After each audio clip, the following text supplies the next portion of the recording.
Morning to all student. आज हम पढ़ रहे हैं बायोटिक अबायोटिक इंट्रैक्शंस।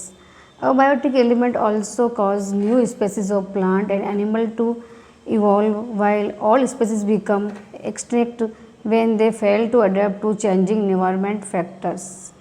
पर्यावरण के अंदर जो अजैविक एलिमेंट तत्व होते हैं वह नई स्पेसीज नई प्रजाति को जन्म देते हैं जिसमें प्लांट्स और एनिमल्स विकसित होते हैं, जबकि जो पुरानी प्रजाति होती है वह इस बदलते वातावरण को झेल नहीं पाते और वह लुप्त हो जाते हैं या ख़त्म हो जाते हैं। In the same way human activity such as mining, building and construction, agriculture also influence change in the abiotic environment. इसी तरह जो मानवीय गतिविधियाँ होती है, मानवीय गतिविधियों के कारण भी इन्वायरमेंट परिवर्तन होता है, अबायोटिक परिवर्तन होता है, जिसमें है mining, building and construction. This interaction between the biotic and abiotic environment result the variations of soil, vegetation and distribution of plant and animals. और जब जैविक और अजैविक तत्वों के बीच में जो परस्पर जो क्रिया होती है उससे इन्वायरमेंट पे प्रभाव पड़ता है और इन्वायरमेंट के प्रभाव में प्रभाव से वह परिणाम निकलता है कि उसे मिट्टी, वनस्पति और प्लांट और एनिमल्स के जो डिस्ट्रीब्यूशन होता है उस पर प्रभाव पड़ता है। अब हम पढ़ेंगे द बायोस्फीयर, जैवमंडल। The small zone of interaction between air, water and land where living being survive and flourished is called the biosphere और लिविंग वर्ल्ड। वह छोटा सा क्षेत्र जहाँ पर हवा, पानी, मिट्टी आदि मिलते हैं, वहाँ पर जहाँ जीवन होता है और जीवन पनपने की संभावना होती है उसे बायोस्फीयर कहते हैं या लिविंग वर्ल्ड कहते हैं। The biosphere is a unique feature of the earth. जो जैवमंडल है वह पृथ्वी का बहुत ही अनोखा रूप है, as it is the only planet in the solar system which support life. पृथ्वी एक ऐसा ग्रह है सोलर सिस्टम का जहाँ पर जीवन है। The biosphere provide various life forms all the necessity of life. Biosphere यानी जैवमंडल पे विभिन्न प्रकार के लाइफ उत्पन्न होती है और ऐसा वातावरण तैयार करते हैं जो जीवन के लिए ज़रूरी होता है। Outside the domain of biosphere life is not possible. Biosphere के बाहरी क्षेत्र में जीवन संभव नहीं है। The biosphere is comprised of two major element and the producer and the consumers. Biosphere में सहभागिता निभाने के लिए टू मेजर एलिमेंट, दो मुख्य एलिमेंट तत्व होते हैं, प्रोड्यूसर्स एंड कंज्यूमर्स, यानी उत्पादक और उपभोक्ता। द प्रोड्यूसर और autotrophs are capable of producing their own food directly from the abiotic element of the environment. जो प्रोड्यूसर होते हैं, जो एटोट्रोप्स होते हैं यानी संपोषक होते हैं या उत्पादक होते हैं, वे अपना भोजन स्वयं बनाते हैं, सीधा बनाते हैं और सीधा वह इन्वायरमेंट, अबायोटिक एलिमेंट और इन्वायरमेंट के जो अबायोटिक अजैविक तत्व है उससे अपना डायरेक्ट भोजन बनाते हैं। All green plants are producer. सारे जो हरे पेड़ पौधे हैं वह प्रोड्यूसर है यानी उत्पादक है। Organism that are not able to produce food directly from the environment are called heterotrophs. जो ऑर्गेनिज्म होते हैं, सूक्ष्म जीव होते हैं, वह अपना भोजन स्वयं इन्वायरमेंट से प्राप्त नहीं कर सकते, उसे हेटरोट्रोप्स या विषम पोषक कहते हैं। Which include consumer like animal and humans. इसमें दोनों which include consumer like animal and humans, इसमें उपभोक्ता दोनों हो सकते हैं, एनिमल और ह्यूमंस, मानव और जानवर। This consumer can be herbivores और कार्निवर्स। कंज्यूमर दोनों हो सकते हैं, शाकाहारी और मांसाहारी। Plant eaters such as cattle, deer, elephant etcetera.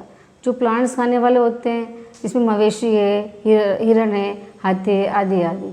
और हार्बीवर्स, इन्हें हार्बीवर्स कहते हैं यानी कि शाकाहारी कहते हैं। While flesh eater like lion, leopard, wolf and hyena etcetera. साथ में मांसाहारी के अंदर जो कच्चा मांस खाते हैं उसके अंदर शेर है, लेपर्ड है, वॉल्फ, हाइना आदि आदि। और कार्निवर्स, जिन्हें हम कार्निवर्स कहते हैं यानी कि मांसाहारी कहते हैं। Omnivores it both plant and flash of other animals. Omnivores उसे कहते हैं जो प्लांट और फ्लैश मीट दोनों ईट करते हैं, यानी कि शाकाहारी भी होते हैं और मांसाहारी भी होते हैं। Example are crow, bear, human etcetera, यानी कि कौवा है, भालू है और मानव। इकोसिस्टम, इकोसिस्टम मीन्स होता है पारिस्थितिक तंत्र। Ecosystem is a system created by the interaction of all living organism with one another and with the abiotic element of the environment in which they live।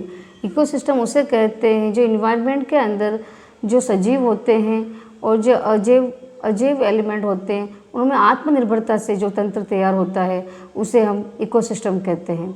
All plants, animals and humans depend on each other and on their immediate surrounding of the natural environment. सारे पेड़ पौधे, जानवर और मानव एक दूसरे के ऊपर निर्भर होते हैं और साथ में उनके आसपास नेचुरल वातावरण तैयार होता है। Various ecosystems are desert, mountain, forest, grassland, river, oceans and even small lake and ponds. विभिन्न प्रकार के इकोसिस्टम्स पाए जाते हैं, जैसे डेजर्ट है, माउंटेन है यानी रेगिस्तान है, पर्वतीय क्षेत्र है, फॉरेस्ट जंगल है, चारागाह क्षेत्र है, नदियाँ है, ओशन समुद्र है। इसके अलावा छोटे से छोटे झीलें, तालाब, ये भी इकोसिस्टम के अंदर ही शामिल है जो हमारे इन्वायरमेंट में पाए जाते हैं।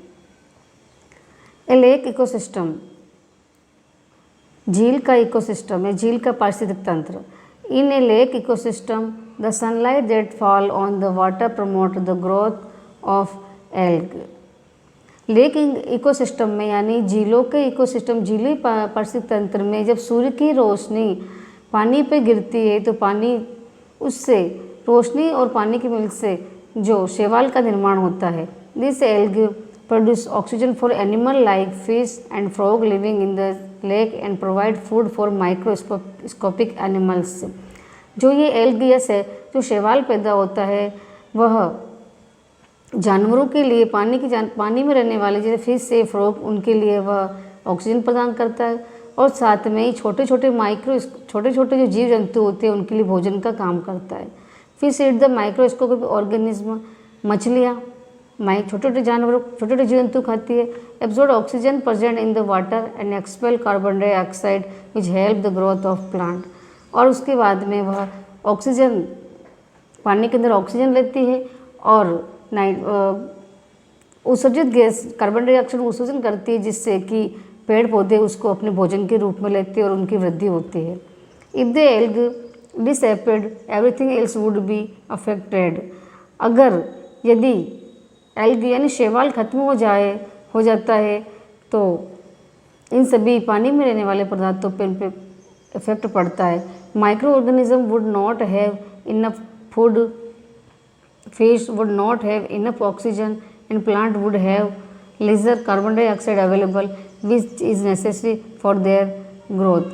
माइक्रो ऑर्गेनिज्म के लिए छोटे छोटे जीव जंतु को वहाँ पर भोजन नहीं मिलेगा, साथ में मछलियों को पर्याप्त ऑक्सीजन नहीं मिलेगा, साथ में प्लांट को बहुत कम मात्रा में कार्बन डाइऑक्साइड अवेलेबल या योग्य होगा, इस which is necessary for their growth. इसलिए जो लेक इकोसिस्टम है उसमें जो एल्गे है, शैवाल है, वह बहुत ही ज़रूरी है इन सभी की ग्रोथ करने के लिए, वृद्धि करने के लिए।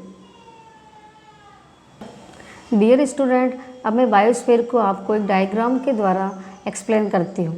स्टूडेंट, मैंने आपको एक्सप्लेन किया था आवर इन्वायरमेंट में जो बायोस्फीयर हमने पढ़ा था, बायोस्फीयर को समझने के लिए हमने इसके फैक्टर पढ़े थे, जो घटक थे जिससे बायोस्फीयर का निर्माण होता है। तो फर्स्ट फैक्टर है आपके एटमॉस्फेयर। एटमॉस्फेयर में होता है वायु। नेक्स्ट है आपके हाइड्रोस्फेयर। हाइड्रोस्फेयर में होता है जल, जो पानी वाला भाग है, या जलमंडल। एटमॉस्फेयर वायुमंडल, वायु वाला भाग। नेक्स्ट है आपके लिथोस्फेयर। लिथोस्फेयर होता है भूमंडल यानी भूमि वाला भाग। इन सभी के मिश्रण से जब ये तीनों फैक्टर मिलते हैं, इन तीनों फैक्टर के जब मिलन स्थान होता है, जब मिलते हैं, वहाँ पर बायोस्फीयर का निर्माण होता है। बायोस्फीयर मीन्स जीवमंडल। जैसा कि आपने पढ़ा है, जीवमंडल वह होता है जहाँ पर पानी, हवा और भूमि का मिश्रण होता है, वहाँ पर ही सजीव होते हैं और वहाँ पर जीव पनपने का पूरी संभावना होती है। ये है हमारा जैवमंडल। Thank you. आशा करती हूँ आपको समझ में आया होगा। थैंक्स।